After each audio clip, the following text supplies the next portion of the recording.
Hello everyone, I am your friend Bharat Shankar. और जब मैं ये वीडियो बना रहा था तो उस टाइम निफ्टी जो है वो 2% से भी ज्यादा ऊपर था। लेकिन अगर आप कुछ टाइम से मार्केट का ओवरऑल ट्रेंड देखेंगे तो there is no doubt that our market is in a down trend. And of course अभी अगर आप रिसेंट टाइम में देखेंगे तो हमारे मार्केट ने एक नए सपोर्ट लेवल को हिट किया था। और इस सपोर्ट लेवल के साथ साथ अभी निफ्टी ने रिसेंटली उसका जो 200 days simple moving average line है उसको भी टच किया था। यानी अभी ये जो प्रेजेंट सपोर्ट लेवल है यहाँ पर बायर्स जो है वो फिर से फाइट बैक कर रहे हैं and they are trying to push the market up. और ऐसा हम हर सपोर्ट लेवल पे यूजुअली होता हुआ देख सकते हैं। जैसे कि जब मार्केट गिरा था और पहली बार इसने अपना पहला सपोर्ट लेवल हिट किया था तो यहां पर भी सपोर्ट हिट होने के बाद बायर्स ने फाइट बैक किया, मार्केट ऊपर गया, लेकिन उसके बाद सेलर्स जो है वो फिर से मार्केट पे प्रेशर डालने लगे, जिसकी वजह से यहां से मार्केट नीचे जाता है और सपोर्ट लेवल को तोड़ देता है। और उसके बाद मार्केट आता है अपने दूसरे सपोर्ट लेवल पे, जो कि पहले एक मीडियम टर्म रेजिस्टेंस का काम कर रहा था। और इस लेवल को भी हिट करने के बाद मार्केट में बायर्स ने फाइट बैक किया, लेकिन इसके बावजूद भी सेलर्स का जो प्रेशर है वो ज्यादा था एंड फॉर दैट रीजन इस सपोर्ट को भी मार्केट तोड़ता है। और उसके बाद आता है नेक्स्ट सपोर्ट लेवल पे।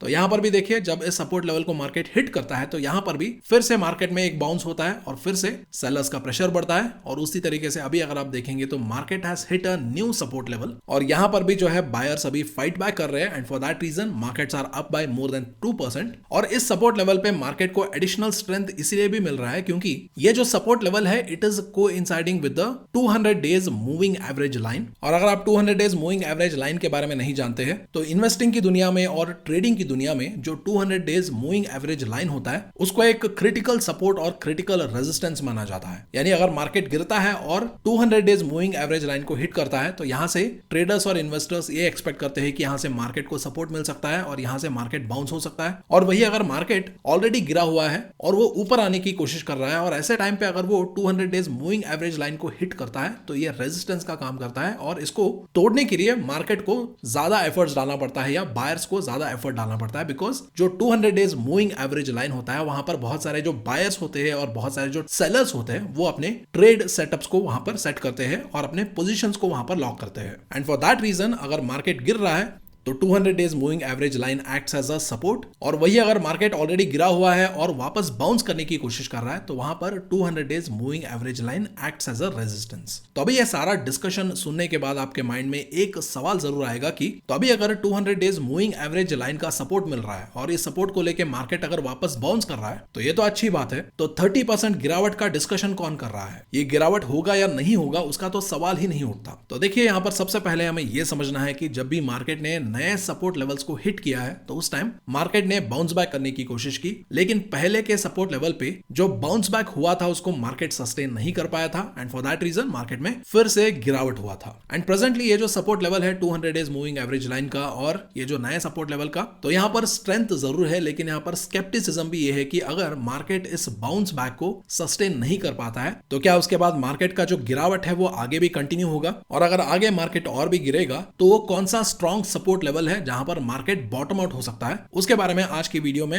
मैं आपके साथ बहुत सारे डिटेल्स शेयर करने वाला हूं और इससे आप बहुत कुछ सीखने भी वाले हैं। एंड ऑफ कोर्स अगर आप मार्केट के बारे में और सीखना चाहते हैं और समझना चाहते हैं तो आप हमारे लर्निंग कम्युनिटी ज्वाइन करने के लिए कंसिडर कर सकते हैं, जहां पर मैं ऑलमोस्ट हर दिन मार्केट के रिलेटेड बहुत सारे इंपॉर्टेंट अपडेट्स और लर्निंग्स पोस्ट करता रहता हूं। और साथ ही साथ वहां पर हम रेगुलरली वेबिनार्स भी करते हैं, जैसे कि लास्ट टाइम हमने 1.5 आवर्स का इलियट वेव थ्योरी का वेबिनार किया था और अभी हम आने वाले हफ्ते में एक और बहुत ही इंपॉर्टेंट वेबिनार करने वाले हैं जहां पर हम इलियट वेव थ्योरी को किस तरीके से शॉर्ट टर्म ट्रेडिंग में और स्विंग ट्रेडिंग में हम अप्लाई कर सकते हैं उसको हम बहुत सारे प्रैक्टिकल एग्जांपल्स के साथ देखेंगे। और जब मार्केट ऊपर जाता है या मार्केट जब गिरता भी है तो दोनों कंडीशंस में आप किस तरीके से मार्केट में अपॉर्चुनिटीज को स्पॉट कर सकते हैं और किस तरीके से इस इलियट वेव थ्योरी स्ट्रेटजी को वहां पर अप्लाई कर सकते हैं उसके रिलेटेड हम बहुत ही डिटेल्ड और बहुत ही नॉलेजेबल डिस्कशन करने वाले हैं। तो इस वेबिनार को अटेंड करने के लिए मेक श्योर आप लर्निंग कम्युनिटी को ज्वाइन करें और लर्निंग कम्युनिटी का ज्वाइनिंग लिंक आपको वीडियो के डिस्क्रिप्शन और कमेंट्स में मिल जाएगा। और साथ ही साथ हमारा लर्निंग कम्युनिटी टेलीग्राम पे भी है और अगर आप टेलीग्राम पे वो लर्निंग कम्युनिटी बिल्कुल फ्री में ज्वाइन करना चाहते हैं तो उसका डिटेल्स आप हमारे व्हाट्सएप चैट सपोर्ट नंबर पे ले सकते हैं। So let's start. अभी अगर आप देखेंगे तो हमारा जो मार्केट है या अभी तक जो हमारे मार्केट में गिरावट हुआ है वो अराउंड 9.24% के आसपास या 10% के आसपास आप मान सकते हैं। और अभी यहां से अगर मार्केट को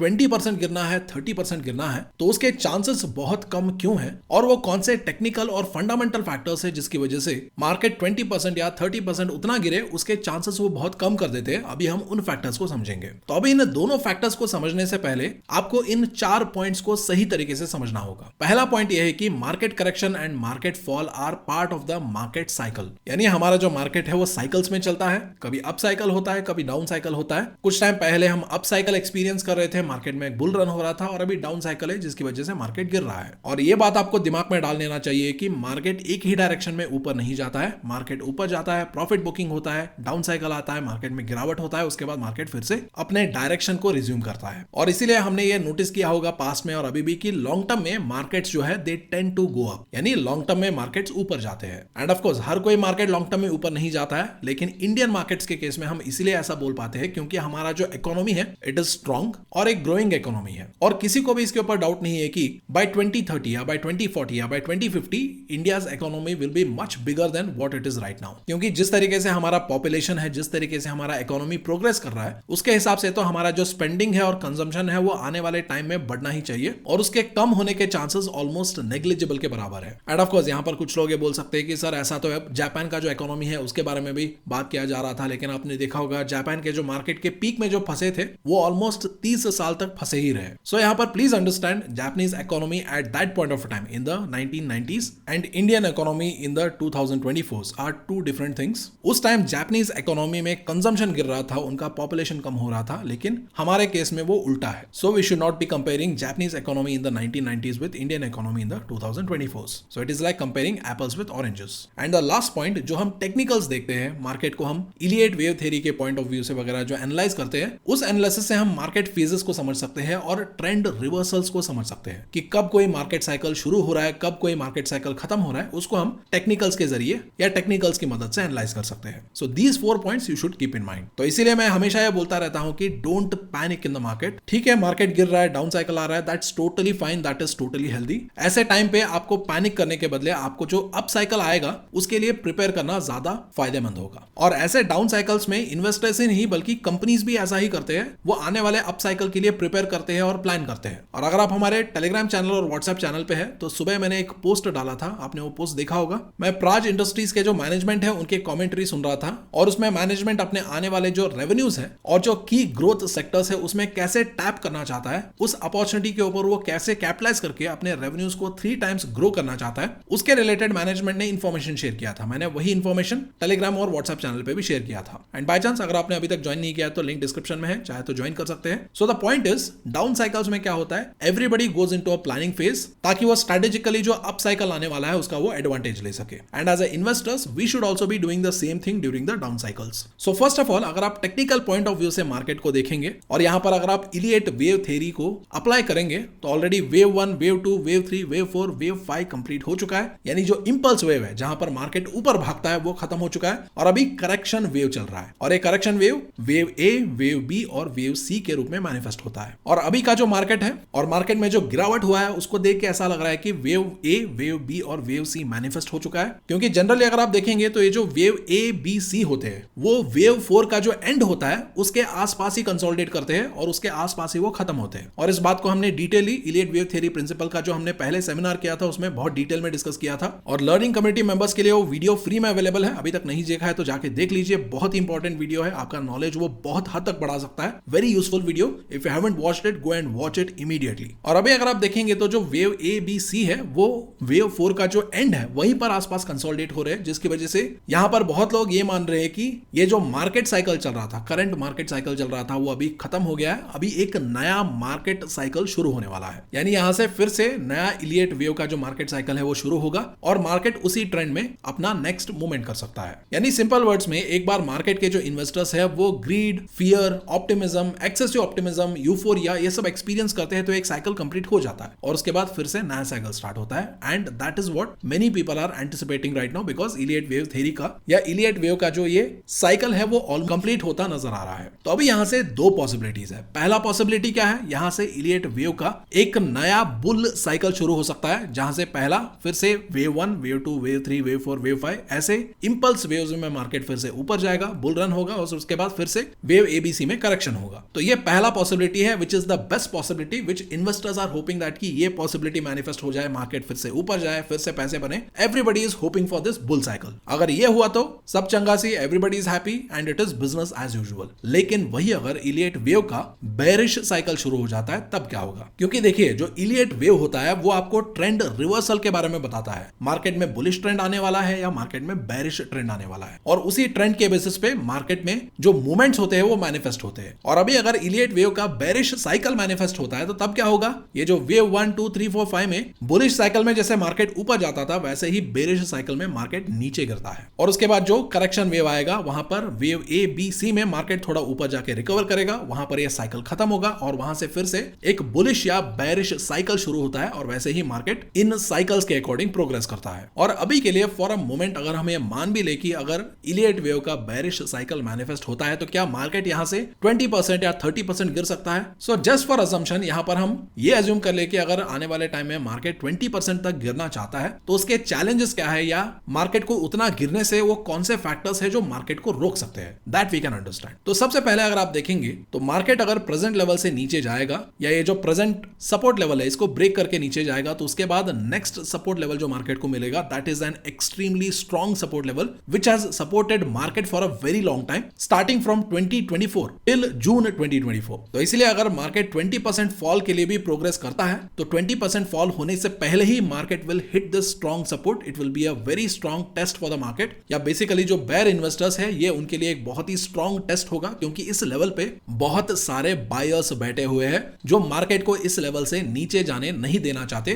for that reason they will put on a very strong fight, और मार्केट ऑलरेडी इतना गिर चुका है, मार्केट में ऑलरेडी बेयर इन्वेस्टर्स ने इतना ज्यादा बेचा है, तो यहां तक आते आते I don't know what will be the strength of the bear investors, लेकिन यहां पर जो बुलिश इन्वेस्टर्स है जो इस लेवल को प्रोटेक्ट करना चाहते हैं या मार्केट को इस लेवल से नीचे नहीं जाने देना चाहते हैं, दे will put on a very strong fight and a very grand show, जो कि अगर मैनिफेस्ट होगा तो देखने में बहुत ही मजेदार होगा। एंड ऑफ कोर्स हर किसी को ये देखने में मजा नहीं आएगा जिनको वॉल्यूम्स समझ आते हैं, और वॉल्यूम्स में किस तरीके से बुल्स और बेयर्स का फाइट होता है अगर वो समझ आता है, then probably you will enjoy this phase a lot. So the bottom line is, अगर मार्केट यहां से 20% या उससे ज्यादा गिरना चाहता है तो सबसे पहले उसका एक स्ट्रॉन्ग टेस्ट होगा इस पर्टिकुलर सपोर्ट लेवल पे, जो मार्केट को नीचे जाने से बहुत स्ट्रांगली रोकने का केपेबल है। एंड ऑफ कोर्स अभी अगर मार्केट में और ज्यादा गिरावट होगा तो उस गिरावट को करवाने का नंबर 1 रीजन हो सकते हैं डोनाल्ड ट्रंप के पॉलिसीज, और इसके बारे में हमने पहले के वीडियोस में भी कई बार डिस्कस किया है कि अगर डोनाल्ड ट्रंप जो है अगर वो कुछ हार्ड लाइन पॉलिसीज लेके आते हैं अगेंस्ट चाइना, तो चाइना के जो लोग हैं देखिए वो खुद भी डूबेंगे और हमें भी ले डूबेंगे, क्योंकि उनके पास भर भर के प्रोडक्शन कैपेसिटी है और सप्लाई कैपेबिलिटीज है। तो उसकी वजह से वो क्या करेंगे, वो दुनिया भर में इंक्लूडिंग इंडिया में वो अपने जो सामान है, अपने जो प्रोडक्ट्स है, अपने जो सप्लाई है, B2B B2C जो भी है सबको इंडिया में डंप करेंगे, और वो भी बहुत सस्ते दाम पे, जिसकी वजह से लोकल प्रोड्यूसर्स का भी वो नुकसान करवाएंगे और खुद भी जो थिन मार्जिन है उसकी वजह से ना के बराबर पैसे कमाएंगे, यानी वो भी नहीं कमाएंगे और हमें भी कमाने नहीं देंगे। So that is the problem. और साथ ही साथ अगर डोनाल्ड ट्रंप ऐसे हार्ड लाइन पॉलिसीज लेके आते हैं तो चाइना से अभी ये जो सस्ते माल इंपोर्ट कर रहे थे वो रुक जाएगा, जिसकी वजह से उनके जो इकोनॉमी में इन्फ्लेशन है या महंगाई है वो बढ़ जाएगा, और महंगाई बढ़ेगा तो क्या होगा आपको पता ही है। फेड के जो पावेल साहब है वो बोलेंगे कि सर हम इंटरेस्ट रेट को और कम नहीं कर सकते, कुछ टाइम के लिए हम वेट करेंगे, या इंटरेस्ट रेट कट को टालने की कोशिश करेंगे। तो ये सब चीजें होंगी, तो these are not good for the market in the short term of course. और उसके अलावा मैंने कमेंट सेक्शन में देखा था कि कुछ लोग ये पूछ रहे थे कि सर महाराष्ट्र इलेक्शंस में अभी जो आउटकम आएगा उसका इंपैक्ट मार्केट पे क्या पड़ेगा, या अभी ये जो यूक्रेन ने रशिया के ऊपर नया फ्रेश हमला किया है, अटैक किया है, उसका इफेक्ट हमारे मार्केट्स के ऊपर क्या पड़ेगा। तो इन सवालों का जवाब मैंने ऑलरेडी ट्विटर पे दे दिया है, और जवाब बहुत ही सिंपल है। Right now our markets are facing bigger problems, तो इसलिए मार्केट का जो फोकस है वो इन बिगर प्रॉब्लम्स पे ही ज्यादा होगा। So I believe we should keep our focus in that direction. और उसके अलावा मार्केट और भी ज्यादा ना गिरे उसके कुछ फंडामेंटल रीजंस भी है जो मार्केट को आने वाले टाइम में प्रोटेक्ट कर सकते हैं, और उन रीजंस को भी डिस्कस करेंगे। लेकिन उससे पहले ऐसे जो क्वालिटी कंटेंट हम आपके सामने लाते हैं उसके बदले अगर आप मुझे और मेरी टीम को अप्रिशिएट करना चाहते हैं या सिंपल थैंक यू बोलना चाहते हैं तो वीडियो के ऊपर जो लाइक बटन है उसे प्रेस करके आप वीडियो को लाइक कर सकते हैं, और कमेंट्स में एक सिंपल थैंक यू लिख के भी आप हमें एनकरेज कर सकते हैं। तो अभी बात करते हैं सबसे पहले फंडामेंटल रीजन के बारे में। तो अभी अगर आप देखेंगे तो हमारे मार्केट में अभी तक जो गिरावट हुआ है 10% का गिरावट हुआ है, उस 10% के गिरावट में ऑलरेडी एफआईएस ने एक बहुत बड़ा या एक बहुत हैवी सेलिंग ऑलरेडी कर दिया है। तो उसके बाद आने वाले टाइम में वो कितना और सेल कर सकते हैं I am not sure, but अभी तक जो उन्होंने सेलिंग किया है उसके बेसिस पे आप देख लीजिए कि अगर मार्केट को और 20% गिरना है, 30% गिरना है, तो उनको और ज्यादा कितना सेलिंग करना पड़ेगा, और क्या उतना सेलिंग वो करेंगे या नहीं करेंगे। बिकॉज किसी भी मार्केट में अगर आप देखेंगे तो जो बड़े इन्वेस्टर्स होते हैं they only sell part of their investment, not all the investment, and for that reason many believe that FIs का जो पार्ट ऑफ द इन्वेस्टमेंट का सेलिंग है वो ऑलरेडी हो चुका है, और उसके बाद आगे भी थोड़ा बहुत हो सकता है, लेकिन उतना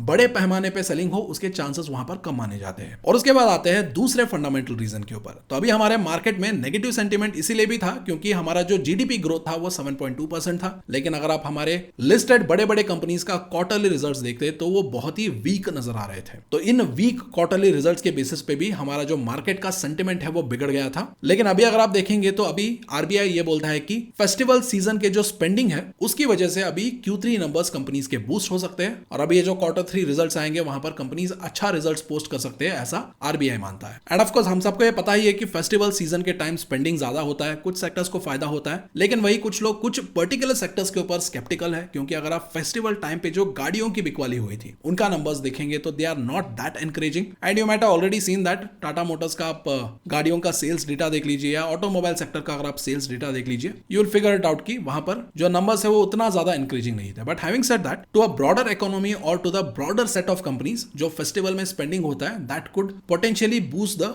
Q3 के फाइनेंशियल नंबर्स। और उसके अलावा second half of financial year 2025 में कॉर्पोरेट अर्निंग्स इसीलिए भी इंप्रूव हो सकते हैं बिकॉज गवर्नमेंट का जो स्पेंडिंग है वो इंप्रूव हो सकता है, बढ़ सकता है, और साथ ही साथ जो खरीफ क्रॉप है उसकी वजह से भी रूरल डिमांड बढ़ सकता है। ऐसा भी बहुत सारे जो ब्रोकर्स है, बहुत सारे जो एनालिस्ट है, उनका एंटिसिपेशन है। तो इन सारे फैक्टर्स के बेसिस पे अगर Q3 के नंबर्स अच्छे दिखने लगते हैं या एटलीस्ट स्टेबल भी दिखने लगते हैं तो इससे मार्केट को हौसला आएगा। और अगर ऐसे अच्छे नंबर्स का एंटिसिपेशन पहले ही अगर मार्केट करने लगता है, मार्केट को पहले ही अंदाजा हो जाता है कि Q3 रिजल्ट्स अच्छे आने वाले हैं, तो Q3 रिजल्ट्स आने से पहले ही मार्केट संभल सकता है, मार्केट में रिवर्सल हो सकता है, दैट इज ऑल्सो पॉसिबल। लेकिन इन केस अगर वर्स्ट केस सिनेरियो मैनिफेस्ट होता है तो मैंने आपको ऑलरेडी इन्फॉर्म कर दिया है कि मार्केट का एक स्ट्रॉन्ग सपोर्ट कहां पर है, जहां पर मार्केट सपोर्ट ले सकता है या वहां पर मार्केट कंसोलिडेट कर सकता है to wait for a potential fundamental reversal. So I hope अभी ये वीडियो देखने के बाद आई डोंट थिंक सो आपके माइंड में कोई भी डाउट होगा कि मार्केट गिरेगा, मार्केट बढ़ेगा, मुझे डर लग रहा है, नहीं डर लग रहा है। I don't think so. These should be the questions you should be asking. अभी आपको मार्केट साइकिल्स के थॉट प्रोसेस में सोचना है। अप साइकिल कब है, डाउन साइकिल कब है, अप साइकिल में इन्वेस्ट करना है, डाउन साइकिल में प्रिपेयर करना है for the next upcoming cycle. क्योंकि अप साइकिल में पैसा बनता है और डाउन साइकिल में क्या होता है, आपको सस्ते भाव पे माल खरीदने का अपॉर्चुनिटी मिलता है। So you should always keep this in mind. So I hope आज का वीडियो आपके लिए हेल्पफुल होगा। और साथ ही साथ अभी हम जो इलियट वेव थ्योरी का जो स्विंग ट्रेडिंग और शॉर्ट टर्म ट्रेडिंग का जो सेमिनार करने वाले हैं, you can attend that also. वहां पर भी आपको बहुत ज्यादा हेल्प मिलेगा, बहुत ज्यादा नॉलेज मिलेगा, which can potentially help you to make better investment decisions. और इस सेमिनार को अटेंड करने के लिए आप हमारे लर्निंग कम्युनिटी ज्वाइन कर सकते हैं, जिसका ज्वाइनिंग लिंक आपको वीडियो के डिस्क्रिप्शन और कमेंट्स में मिल जाएगा। And you can also join it on Telegram for free, जिसका इंफॉर्मेशन आपको हमारे व्हाट्सएप चैट सपोर्ट नंबर पर मिल जाएगा। So thank you so much for watching. I will see you in the next video.